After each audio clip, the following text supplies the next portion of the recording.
Ayun lang. Oh, sorry to hear that, Maris, no? Pero once and for all na lang din. I'm sure kasi after your being open about your situation, maraming magtatanong dahil na kung nag-click yung ano nyo ni Anthony, baka madamay siya at isipin ng mga fans na may kinalaman si Anthony sa breakup.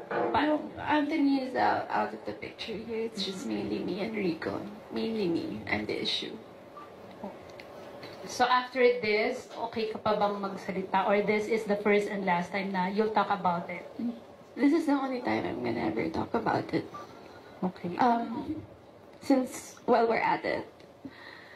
I would like to humbly ask the public to look at us, Rico and I, with understanding and love. Because we are both grieving. Hindi naman makakontrol yung mga opinion ng mga tao, but please don't direct your hate towards Rico. Because he's too precious for that. If you guys want to throw some punches, I'm ready to take them. Yeah. Thank you for being honest, Maris. Sorry. Okay, thank you. Thank you, Miss Janice. And Maurice, if you'd like to compose yourself first. But we're all, of course, very affected also. And we're here for you, Maurice. Thank you so much for being brave. Thank you. In facing this. Kanina nga napapansin na namin, marami na talaga nagtatanong sa'yo. And even online, I'm sure you're seeing the speculations of people, and we're sure it wasn't easy. But thank you for saying that statement here. And of course, we hope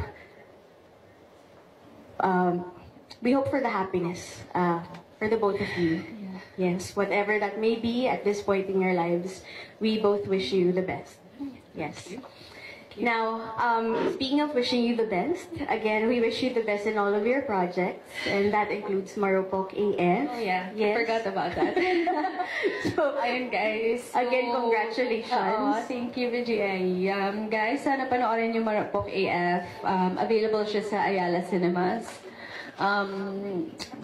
This movie has a really deep message and a very important message, so I hope you guys watch it. Yeah, yun lang.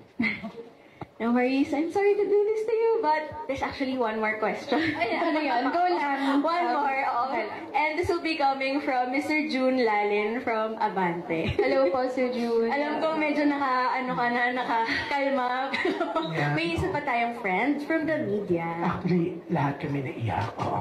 Yes. It's very touching to moment na to. Pero, syempre, ang tagal na rin naman talagang lumalabas yung hiwalayan nyo, no? Pero, syempre, so, alam ko how much yung hirap for you na iwasan muna yung mga tanong na yon. Pero, kami dito, mostly, talagang inaangaan ka namin for being brave na, yun nga, magawa mong aminin. And ang ganda ng sinabi mo na huwag isisi kay Rico, huwag itapon sa kanya lahat ng blame, no? Ang sarap lang na kahit nauwi sa hiwalayan yung relasyon nyo, yung talagang pinipilit mong ipagtanggol siya, pinipilit mong huwag siyang kumbaga, syempre, iba kasi magwa 1+1, ano nangyari, kahit sinabi mo na ikaw yung nagsabi sa kanya, yung maraming question, marami kang pinagdadaanan. But, ang sarap na, siguro si Rico will be very, very proud of you, very, very happy for you na, yun nga, despite everything, kahit ano pa, kasi ang daming naglalabasan sa internet, sa SOCME, na dahilan kung ano, dinadamay, pati nga si Anthony.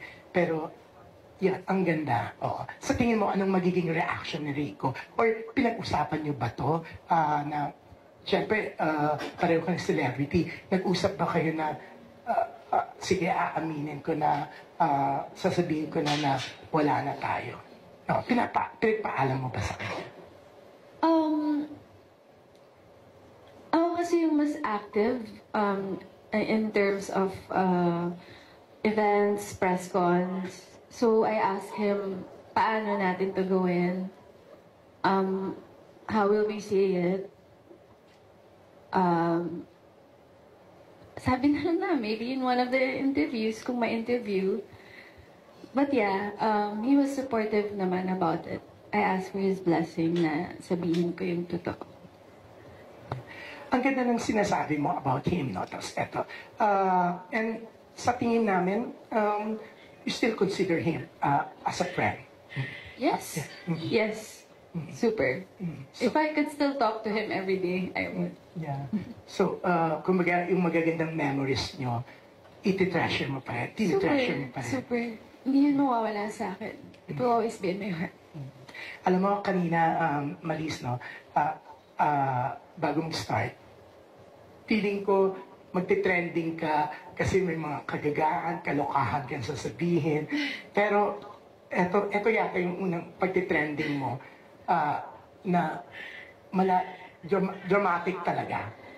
Hindi ko yan expecto. Kasi, sunod-sunod na kasi yung tanong kanina na about heart and love and and then just, hirap lang mag-pretend. Ang hirap din mag-construct ng sentence na alam mo namang totoong hindi ka okay. Ayun po. And we understand that because you said Yes. nga na if you say it out loud, it becomes official, it becomes real, and this is the first time you said it. So we understand it po, di ba? And kami naman,